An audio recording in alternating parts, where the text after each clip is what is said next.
अस्सलाम वालेकुम स्टूडेंट्स, मेरा नाम सर एम.बी. खान है और मैं आपका मैथ्स का टीचर हूँ। तो स्टूडेंट्स, हमारी एक्सरसाइज चल रही है 8B। कल हमने क्वेश्चन नंबर 7 तक आपको समझा दिया था और बाकी सवालात घर से करने को दिए थे। आज इंशाल्लाह ताला हम क्वेश्चन नंबर 8 पे आ जाते हैं। सवाल इसका भी वही है, सिंप्लीफाई। अब क्या है, यहाँ पे सिंप्लीफाई है 3x अपॉन x है। तो आपको मैंने बताया था बेटा क्या होता है कि जब बेस सेम होती है और आपस में मल्टीप्लाई होता है तो पावर क्या हो जाती है, जमा हो जाती है। अब जब बेस सेम होती है और आपस में ये अपॉन का मतलब डिवाइड, तो पावर क्या हो जाती है, माइनस हो जाती है। तो इसकी पावर जब कुछ नहीं थी तो 1 थी, इसकी पावर कुछ नहीं थी तो 1 थी, तो 1 - 1 0। फिर हम आपको ये भी बहुत थॉरली पढ़ा चुके हैं चैप्टर 2 में एक्सपोनेंट और रेडिकल के अंदर कि किसी भी चीज़ की पावर जब 0 होती है तो आंसर क्या आता है, 1। चाहे वो x की पावर 0 हो, चाहे वो y की पावर 0 हो, चाहे वो किसी भी चीज़ की पावर 0 होगी तो आंसर हमेशा क्या आएगा, 1।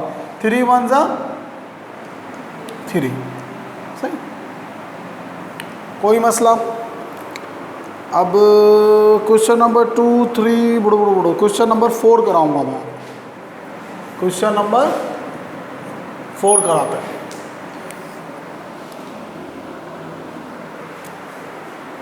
कौन सा कराते हैं, क्वेश्चन नंबर 4 और 5 करा देते हैं, बाकी 2 3 आप खुद कर लीजिएगा। 5x की पावर 2, y की पावर 2 और 10xy। सॉल्यूशन लिखेंगे, कांस्टेंट नंबर तो जैसे कटते हैं वैसे काट दिया। 5 1 ज़ा 5, 5 2 ज़ा आपका कितने होते हैं, 5 2 ज़ा 10 होते हैं। तो क्या बचा, 1/2 बचा। अब देखिए ये बेस सेम है और आपस में डिवाइड हो रहे हैं तो पावर क्या हो जाएगी, जब कुछ नहीं थी तो इसकी 1 थी तो 2 - 1 हो गई x की, और इसी तरह y की भी कितनी हो गई, 2 - 1 हो गई। तो 1/2 x की पावर 2 में से 1 गया 1, y की पावर 2 में से 1 गया 1, 1 लिखते नहीं है। तो ये आपका क्या हो गया, आंसर। सही है। क्वेश्चन नंबर 5 भी आपको करा देते हैं ताकि आपकी अच्छी तरह से समझ में आ जाए। वैसे तो ये आपको समझ में आ जाना चाहिए। कहता है -18x³ y5 divided by 12xy²। Solution लिखोगे, इसको काट दो जिससे कट रहा है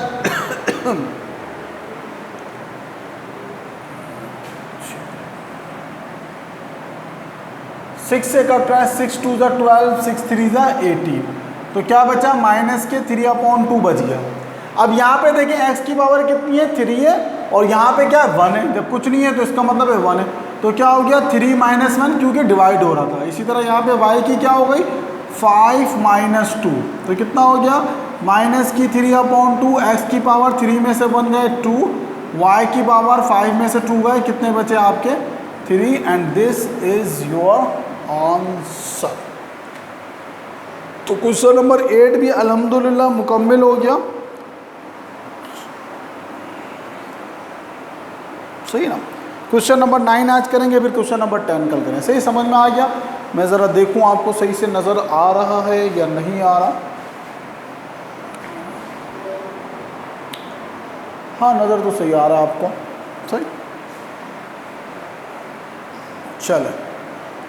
क्वेश्चन नंबर 9 भी आपका सिंप्लीफाई है। 3 सवाल इसके भी कराएंगे इंशाअल्लाह, अगर ज़िंदा रहे 3 सवाल कराने तक, क्योंकि ज़िंदगी का भरोसा नहीं। अभी जलजला है और सारी ये छत गिरे और मैं इन्ना लिल्लाह हो जाऊँ, ज़िंदगी का क्या भरोसा। सही, तो क्वेश्चन नंबर 1 कराते हैं। पहले इसके हैं ही इसके टोटल 4 सवाल, तो 2 करा देता हूँ मैं। ऐसा करता हूँ, 9x - 6y डिवाइडेड बाय 3। सही है। तो अब ये क्या है, ये देखिए ये डिवाइडेड बाय 3 है, तो इसको पहले हम क्या करेंगे, इसको या तो आप डायरेक्ट भी कर सकते हैं या ऐसे लिख दें भाई, 9x - 6y अपॉन 3 कर दिया, और फिर इस तरह से कर दे भाई 9x अपॉन 3 - 6y अपॉन 3। इसको इस तरह से लिख देते हैं, यानी कि ये जो 3 है दोनों फर्दर दोनों टर्म्स के नीचे आप लिख दें। अब काट दें भाई, 3 1 ज़ा 3, 3 3 ज़ा 9, तो क्या बचा 3x, 3 1 ज़ा 3, 3 2 ज़ा 6, 3x - 2y, ये आपका आंसर है। पहले स्टेप में क्या किया, इसको नीचे लिख लिया ओवरऑल और फिर इसको जो है वो इस तरह से कर लिया। दूसरा डिक्टो इसी तरह का है, तीसरा करा देते हैं बस, और फिर उसके बाद बस तो बस जो कि स्टॉप पे मिलती है। अब आप ये बोल रहे हैं क्या कि सर बस तो स्टॉप पे मिलती है। चौथा सवाल कराते हैं, चौथा ज़रा ज़्यादा मुश्किल है। 6x स्क्वायर वाई माइनस के 4x square Y, 4xy square और डिवाइडेड बाय क्या है 2x वाई। इसमें से दो वेरिएबल थे तो मैंने इसको इसलिए चूज़ कर लिया कि दो वेरिएबल वाला भी एक सवाल कराते हैं आपको। कोई घिसा पिटा काम है, कोई इसमें कोई नई चीज़ नहीं है, कोई रॉकेट साइंस नहीं है कि आपने उसको जो है ना समझ में नहीं आएगा। पहले आप इसको डिवाइड है नहीं तो 2xy पहले ऐसे ओवरऑल डिवाइड कर दें, फिर फर्दर दोनों के नीचे लिख दें। क्या हो जाएगा 6x square Y divided by 2xy minus के 4xy square divided by 2xy। सही। अब अकॉर्डिंग टू डिवीजन जो अभी इससे पहले वाले हमने जो फर्दर क्वेश्चन किए थे उस तरह से कर लेते भाई। 2 1 = 2, 2 3 = 6, तो 3 आ गया। यहाँ पे x की पावर 2 थी, यहाँ पे 1 थी, क्या हो गई माइनस हो गई। यहाँ y की पावर 1 थी और यहाँ पे भी 1 थी, तो ये दोनों भी आपस में माइनस हो गए। माइनस 2 1 = 2, 2 2 = 4, तो 2 आ गया। यहाँ पे x की पावर 1 थी, यहाँ भी 1 थी, 1 - 1, और यहाँ पे y की पावर 2 थी और यहाँ पे y की पावर क्या थी 1 थी, तो 2 - 1। सही, तो कितना हो गया आपका 3, 2 में से 1 गया तो 1 बचा, y में से 1 में से 1 गया 0, माइनस के 2, 1 में से 1 गया 0 और y की पावर 1।